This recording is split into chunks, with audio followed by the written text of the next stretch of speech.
Hello nieces, hello nephews, it's your Uncle Charles here, and welcome back to my YouTube channel where we do unbiased price action analysis.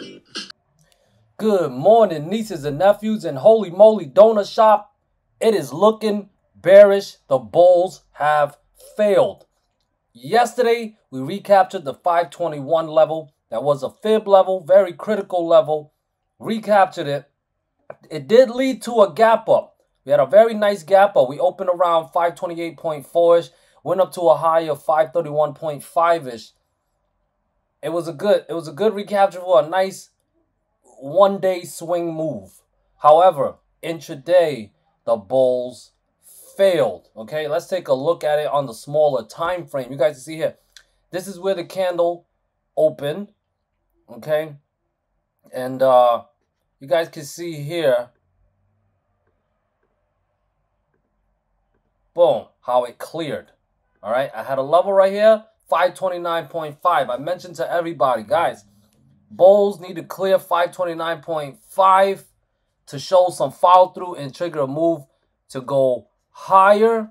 They gave us one low breakout. They opened up with a breakout on the 15-minute chart, and it was good enough to go up as high as 531.5-ish. I had a resistant level 531. It was good for a level to level move.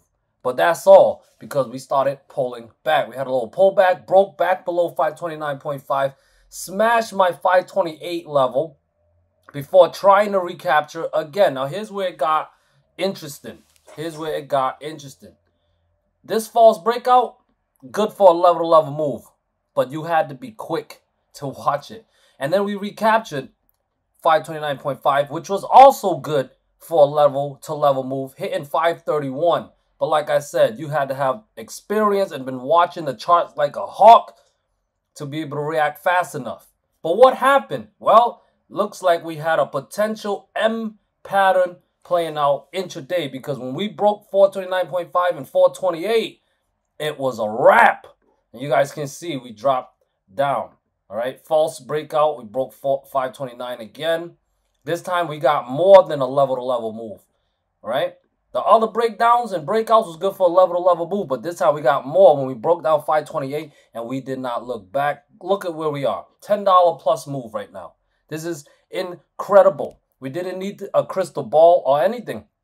We just played the levels and the setups, played it level to level, and leave runners, okay? You hit your level, leave runners. Your runners should have caught all of this move. And, of course, you can always add to your winners, all right? But overall, if you traded sheep style, using my levels, using my trading tactics, you should have had a good day today. Hopefully, fingers crossed. You know, I don't want my viewers and members of my Discord losing. You know what I mean? That's why I do this. I want more people to win, but it's tough. You know, you put a tool in somebody's hand. You give a hammer to somebody. It's, you know, 5 different people you give a hammer to. You're not gonna get the same results. You know, it all depends on the individual, if you will. But looking at the daily chart, I'm saying it looks bearish to me. Okay, guys, we recaptured the 521 yesterday, back tested 529.5 again. Also, you notice, let me change the color of these fib levels to blue, okay? Also, you may notice this red line right here, the red line, which is my 5 daily moving average. The power of the 5 daily moving average. In my education section, you guys check my education playlist. You know, I talk about in one of my education videos about the power of the 5 daily moving average, and it's very powerful if you know how to use it. But one thing I can say right now is that, you know, when it's bullish, the price stays, you know, above the 5 daily moving average a lot. It spends a lot of time above it, but when it's pulling back, it spends a lot of time below it. That 5 daily moving average ends up becoming resistant, strong resistance, I might add. And today you guys can see the bearish behavior. Okay, bearish behavior. Okay, we back tested a fib level, but also where the 5 daily moving average was. Rejected. You guys can see intraday we had a false breakout setup, which is bearish, and then we close below that 521 fib level. Bearish price action behavior. So when the behavior is bearish, we react bearishly. If the behavior was bullish, we react bullish. and so on. That's cheap style trading. Up or down, it don't matter. It's all about what the price action says. And right now, it's telling me that the bulls failed. All right? This is a dead cat bounce setup. If anybody want to know what a dead cat bounce setup is, it's when we recapture a level. Context matter. Context matter. And the context for a dead cat bounce setup is we have to recapture a level, lose that level, recapture that level, and then we lose it again on the the second time. That's the dead cat bounce. That's the entry for puts. So, based on this context, it's very possible we get more downside. I could be wrong, and Lord, I know people's going to kill me in the comment section if I am wrong about this. And I'm okay with it. If it's wrong, you guys can kick my ass in the comment section. It is what it is. But I'm just giving my opinion based on the chart. Not because of my feelings. Not because of what the news says. And I know the news saying a lot. And not because of what 5,000 different indicators say. I'm just following the price action. And it is saying that the bulls failed. It's saying that it's bearish. Okay? However, the thing with the price action is it tends to change its mind a lot. That's the thing when you deal with entities, individuals, people that are emotional. You see, the market is very emotional. When you deal with people that are emotional, they tend to change their mind a lot. I think that's probably what makes a lot of people not like price action trading so much. They think it's not as reliable as other stuff. But I disagree. I've been doing this for almost 9 years and I disagree. I think it's the best indicator in the history of stock trading, stock markets, and whatever you want to call it, okay? Price action is the #1 indicator. And right now, I'm saying as long as below 521, I'm bearish. But if the price action decides, hey, we're going to change our mind, well, 519.5, which was lost today, and 521 must clear. We're sheeps. We're sheeps. We trade level to level style and leave runners. Even if we swing the runners. Okay? So if we're gonna, if anyone's holding puts right now, okay, I recommend cutting loss on your puts if SPY recaptures 519.5 and 521. If that happens, just cut loss. You should have made some good money anyways. All right, you should have made it. Hopefully you did. All right, but as long as below 521 and 519.5, I'm going to stay bearish. My targets will be 518, which is below that right now, actually. 515, 513, 511, and the next critical fib level is at 509, 509. Okay, as long as below 521, 509 is definitely a possibility. That's a beautiful move to the downside. All right, so let's keep it simple, guys. Let's keep it simple. I'm going to give you my opinion, all right? My opinion goes with the price action. I'm sorry, but that's how I trade, and that's how I view things. That's how I make my decisions, all based on my favorite indicator, the price action. And as long as below 521 and 519.5, I'm going to favor more downside. And if we break down more support levels, great. Hold on to your puts if you're in puts, okay? Now, if you are a bull, and you want to go against the trend, because even though the overall trend is bullish, the shorter term trend is bearish since mid-July. So if you want to go against the short term trend, you want the price action to be on your side. Okay, it's not guaranteed, but you want the odds to be in your favor. So all I'm saying is bottoms usually get put in when we get false breakdowns. It doesn't always lead to that. As you guys can see, it leads to more upside, but it could be a dead cat bounce. But when there is a big move to the upside, like take a look at what happened back in April. Usually, look at, we lose this 509 level, tested it as a resistance, pulled back, gave us a higher low, cleared 509, and then looked back ever since. You guys can see that with your own eyes. So, even though it's not always the case, but if you are going to trade it against the trend, do it with the odds in your favor. That's all I'm saying. All right? It's like being able to count cards at the casino. And you know they don't let you do that. But in the stock market, they can't stop us. You understand what I'm saying to you? All right. So let's move on to Triple Q. I don't want to talk you guys' ears off. You know what I mean?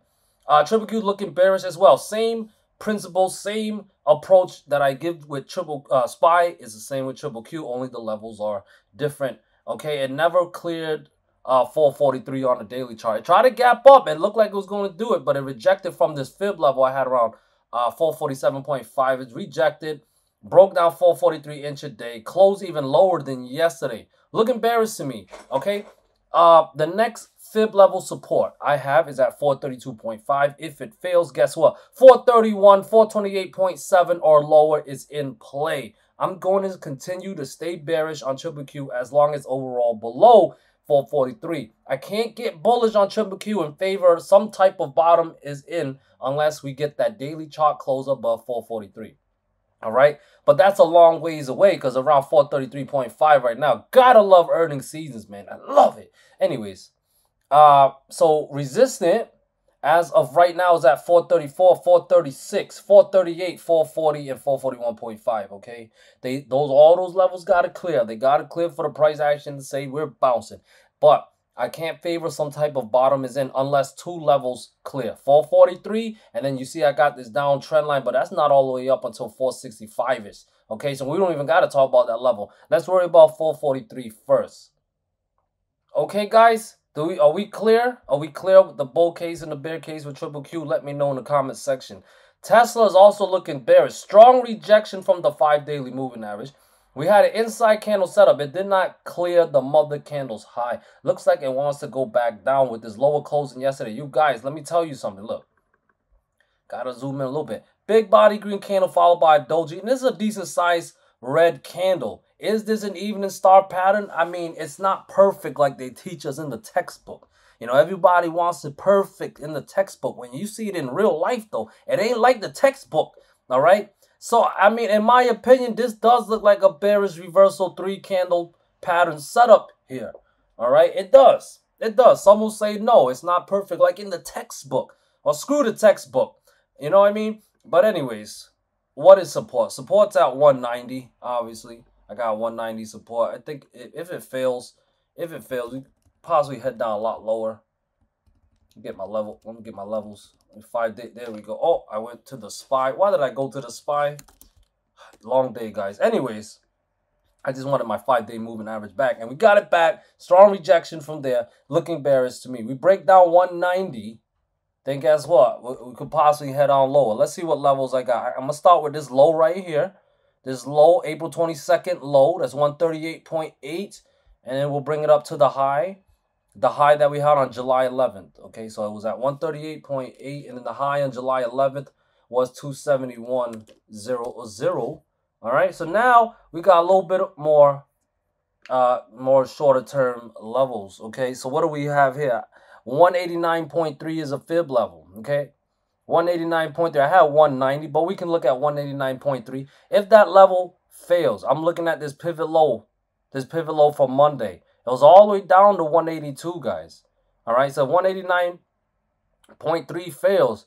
I think we could go down and test 182 or maybe even lower than that. All right, I'm sounding bearish, I know, but that's because the price action, chat. If you guys want me to sound bullish again, here's what I need to see. For one, 189.3 needs to defend that support. Two, yesterday's low was around 192.6. I'd like to see that level clear. Take out that yesterday's low, recapture 192.6, and then maybe we could get more downside, 194, 196, 198, and then the big 200 back, all right? I got 202 and 204 also as resistant level, but we can't worry about those unless we clear those closer support, resistant levels. All right, starting with 192.6, okay? 192.6, I'll long that. But if 189.3 fails, I am favoring more downside. All right, chat. NVDA, bearish. Looks bearish to me. It doesn't look bullish. Listen, it broke down the 100. It's breaking down multiple levels. I have the next fib level at 97.4. If that level fails, guys, we are heading down lower. Definitely a strong buy zone around 92.7 is to the 93 zone. Definitely a strong buy zone down there. But if it fails, 91, 89, 86.5, and 84 would also all be in targets. Okay, I need to see 100 recapture. For me to trust any bounce, I need to see 100 recapture, 102.5 clear, 104 and 106 clear. I need to see the price action behavior be bullish.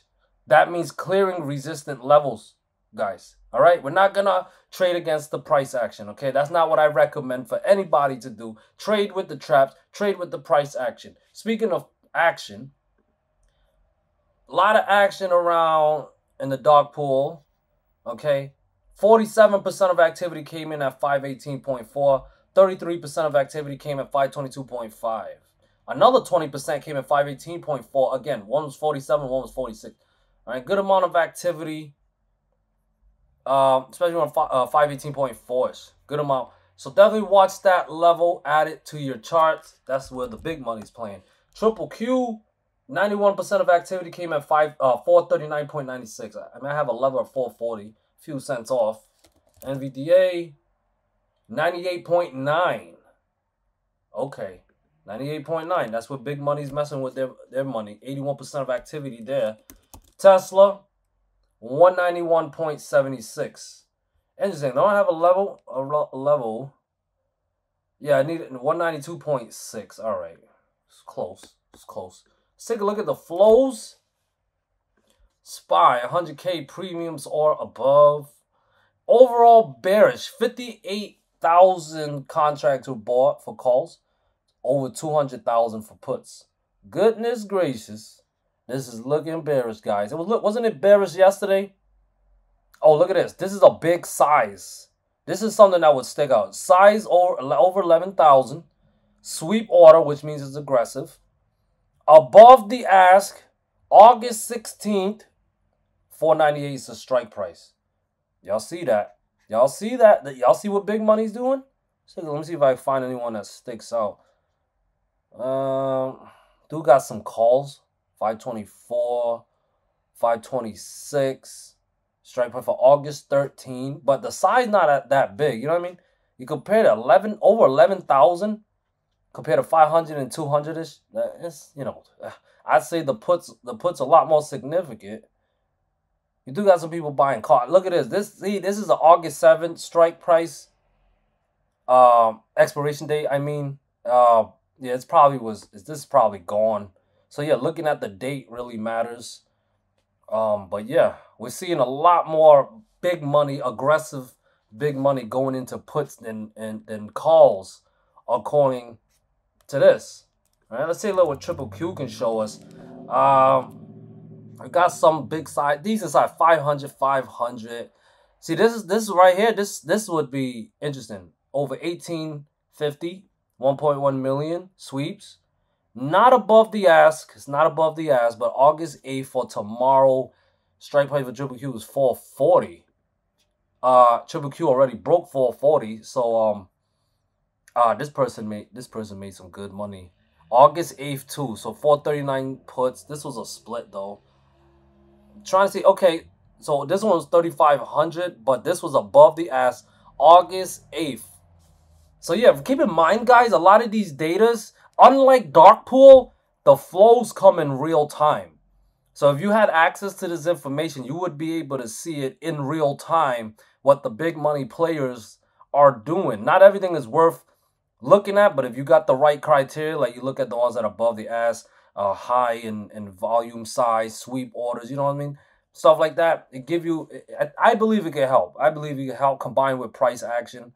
You know, if I was to see something like this, 439 strike price, August 8th, okay, it's short term, probably someone trading it over 1,000. Well, this one's 1850, you know. I would probably, okay, that looks significant. And you can see how it reflects on the price action. Anyways, I'm over here advertising. Tier 3 members get access to this. Just to let you guys know, Tier 3 members get access to this. Definitely consider joining. Tesla, okay, it's overall bearish as well. Like I said, I like to look for the ones with sweeps because they're aggressive orders. High volume size over 1,000 like this, above the ask like this. Okay, so guys, well, this is a problem. This is a split. Split orders aren't, you know, the types of orders they got. It's not, the split's not very aggressive. Go look it up. Go look it up what it means. Split, sweep, and block orders. The sweeps are the most aggressive. Split is the least aggressive. So I don't really fit my criteria. But for those interested, it is a split order. Over 1,000 in size. Above the ask. Look at this. 340. September 19th, 340 strike price. So when I see something like this, I'm thinking somebody's hedging. You feel what I mean? When I see something like that, if it was a sweep and it was calls, it's like, okay, I'll probably take more. But when I see it's a split, You know, it's like, okay, this could be hedging. So when I see people hedging, and when I see people hedging with calls, it's like, okay, well, what are you worried about? Are you worried of more downside? Because, you know, that's a good amount of money, over $1 million you're putting in these calls. You know, I could be wrong, guys. Price action is deceptive. You see why price action is just more simpler. You know what I mean? With these flows, it's like, you know, it's a hit or miss. But like I said, if you're good at interpreting these things, you want access to this. I find it useful. Me personally, I find it useful. Yeah. So that was Tesla. Did I do NVDA yet? I'm trying to be a little more in depth and take my time with these guys. Yeah, let me know you guys like this format better, where I actually take my time to look at it. Okay, so look at here, guys. Sweep, we got a sweep. That's aggressive. Over 1,000 in size. It's not above the ask. It's just regular ask. 94 strike price. So 94 strike price, and you can see NVDA is above that.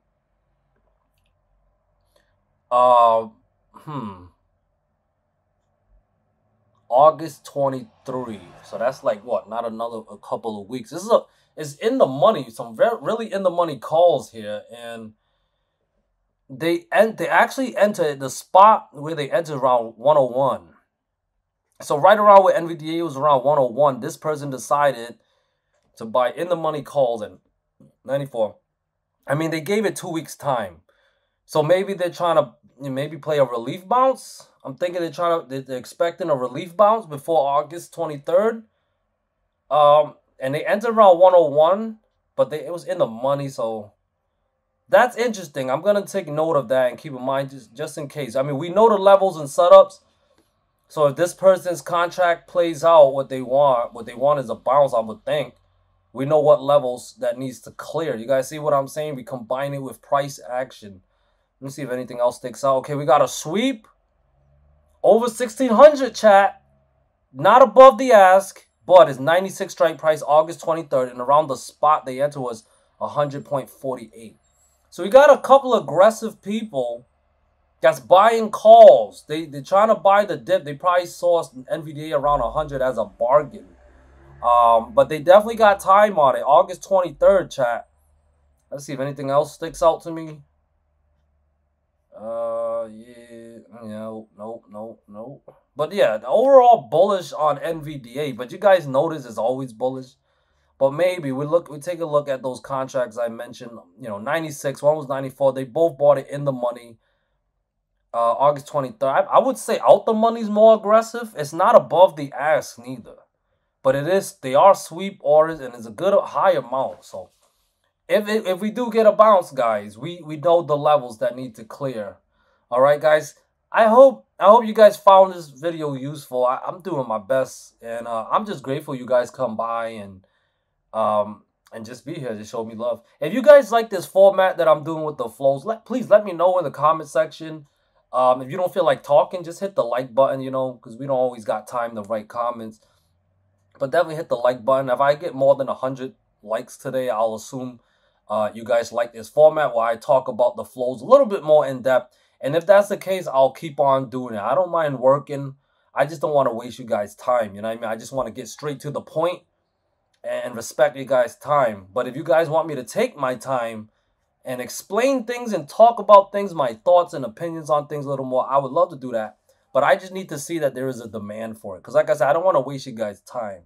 So let me know. You comment below or hit the like button. And I'll do my best to oblige and accommodate. All right, guys. Other than that, thank you guys so much. Peace.